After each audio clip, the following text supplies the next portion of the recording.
Hey everybody, it's time for the Wednesday show, and I'm calling today's episode Personal Potpourri because we're just going to ramble on about whatever sounds interesting to us. And yes, in the background, you can in fact hear the dulcet tones of O Canada. You remember last year we did a special Canada Day celebration show, which we will not be doing this year. We're playing the Canadian National Anthem because, well, we like it. It's a nice national anthem. Because we did finally get some good news this week on travel restrictions between the U.S. and Canada until, for the last several months, pretty much, there has been a quarantine requirement that has been imposed on any Canadian citizen or permanent resident that returns to Canada from the United States. And obviously that's created a major sort of obstacle for travel for most folks who can't afford to take a week and go to Vegas and then take 2 weeks more off. It doesn't work too badly if you can work from home, but not everybody can do that. So it appears that that restriction is being significantly modified starting July 5th. And if you can prove that you have been fully vaccinated, you should not have to quarantine in the same fashion which has been required up until now. So there you go. Congratulations, Canadian citizens. So we hope to see even more of you in Vegas. Okay, so we're back. Hope you enjoyed our little tribute to Canada, because it's what you got this week. Hey, we will not have a special cocktail tip of the day this week. We have given PJ the week off. We'll also, just to let you know, we'll have a special guest mixologist this Saturday on Vegas Weekly, so don't miss out on that.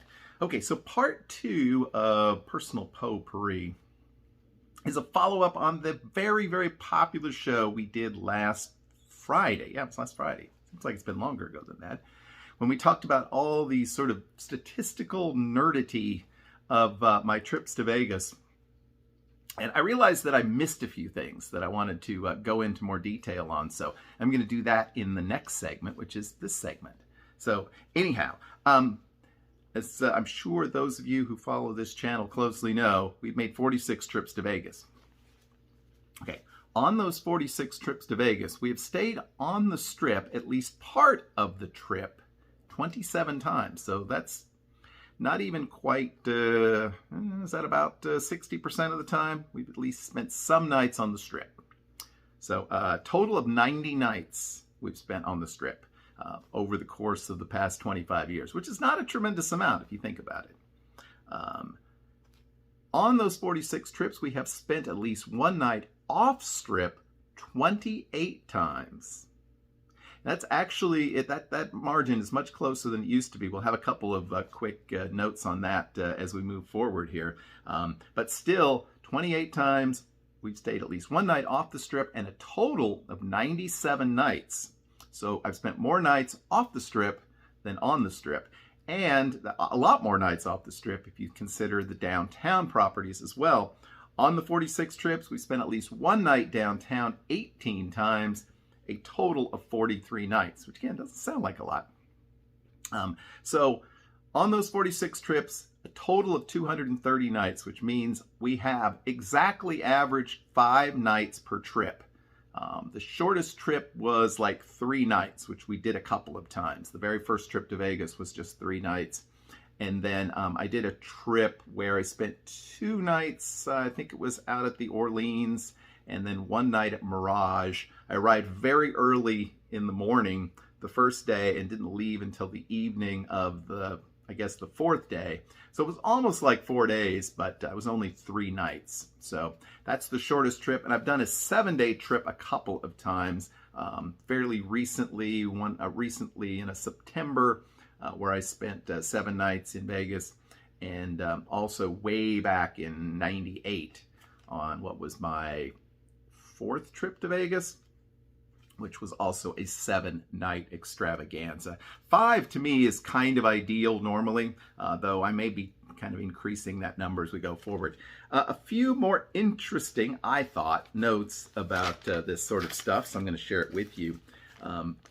Between the mid-2000s and the mid-2010s, I guess we'll say, I mostly stayed off the Strip. That's where those 97 nights really began to accumulate.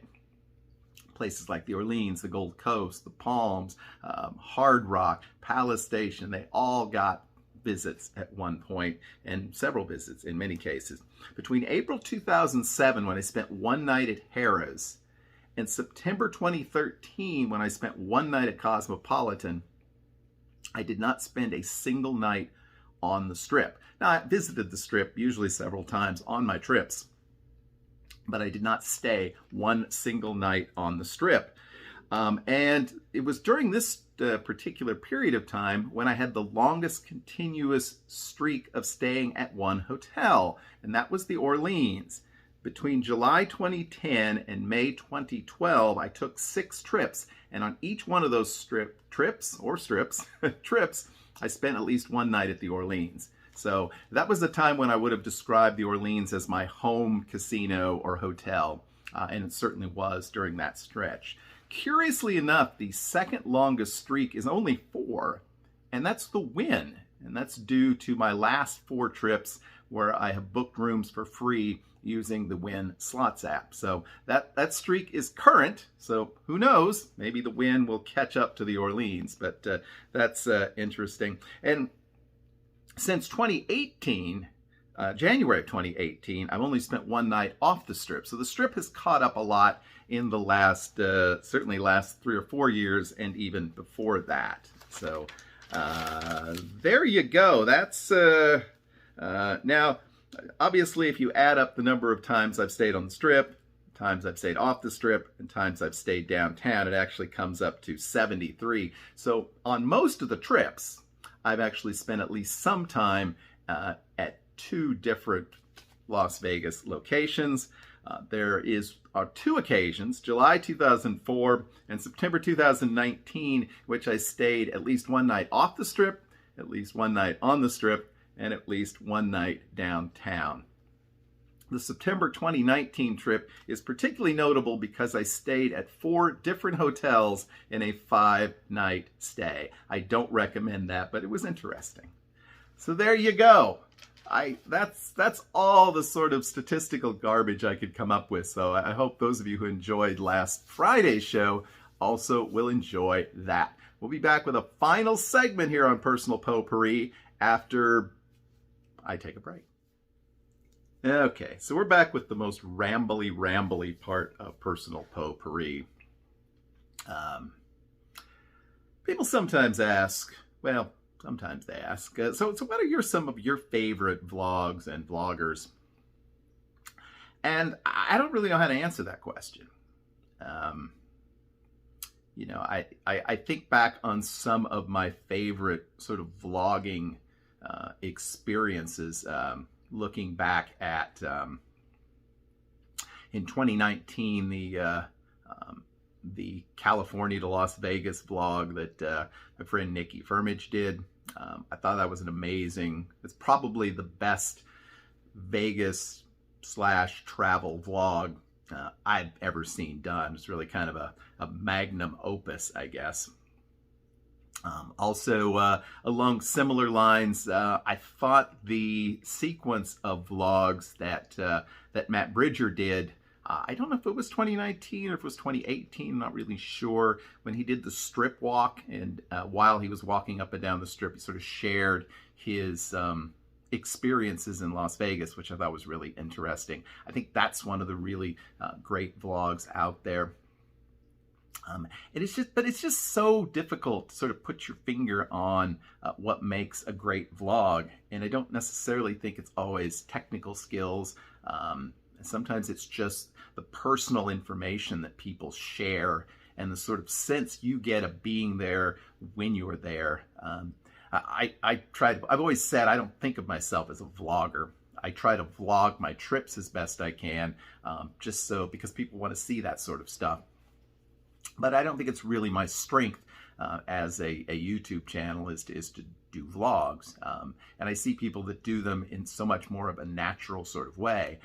I really enjoy my friend Mark. I give Mark Anderson a rough time, but really enjoy his sort of style of vlogging, whether it's in Vegas or not in Vegas. It's just very casual. It's just very matter of fact, very real. And you never feel, you feel like you're kind of there hanging out with him, whether that, that might not always be a good thing. But, I really enjoy those vlogs. But like I said, there are people, there are slot channels that I enjoy watching from time to time. And there's so many people that I've gotten to know and whose work I enjoy because I enjoy seeing what they're up to. Our good friend Paul, I was like, oh, I'm not going to watch this channel where he just like drives around in his Uber, but it's fascinating. And it's fascinating because you're interested in the person and what they have to say.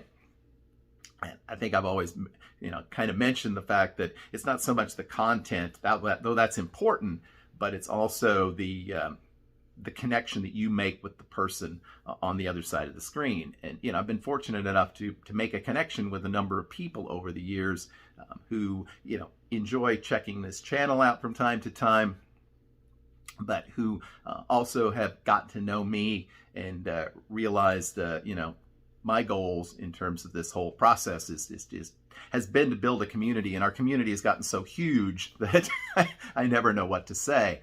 And along those lines, I think about other folks who have been so instrumental in trying to build up other people and create other channels to encourage people to vlog and encourage people to share their own experiences. I think about Hog and 2 Cent, which I know was in many cases was some people's first subscriber. And we give them a hard time sometimes about how long it takes them to do their vlogs. Well, they actually are really good when they get them done. So maybe there's a reason why it takes longer. But they've been, I think, so encouraging within the community. And of course, PJ as well has been very encouraging. And I definitely take my hat off to Tamara and Gord, who I think have kind of picked up that mantle big time over the last year or so, and are out there, every time finding these new people and these new channels and trying to build those folks up. And so, that's a big part of it. And I've absolutely loved some of the, maybe because I've been in it a bunch, but I've loved the stuff that Vegas Visual's done. I think it's a great sort of synopsis of what's going on in the Vegas vlogging world, because none of us have time to watch all of these channels. So, you get some of the highlights there and, maybe get an idea of somebody you want to check out. And, I realize not everybody's going to watch everything I do. And that's true. I don't see everything everybody does either, whether it be a live stream that I miss out on and I never get back to, or a live play somewhere that it just slips through the cracks, and it happens with all of us. But yeah, there's just so much out there. And so definitely follow Vegas Visual. Once a week he does a synopsis of what goes on, and it gives you a link to a number of other folks out there that are doing similar content. And there's so many people living in Vegas or around Vegas these days who are putting out a ton of content. Those of us who travel to Vegas a few times a year, there's no way we can keep up with these folks. So if you want to see Vegas content all the time, whether it be Fremont Street or the Strip, there's a ton of people that are doing that as well, or people that travel there, practically every weekend or a couple of times a month. The Kinos, I'm looking at you. So, but yeah. And I think the other thing I would say about almost everybody that I have met within the vlogging community is they've all been very receptive to people.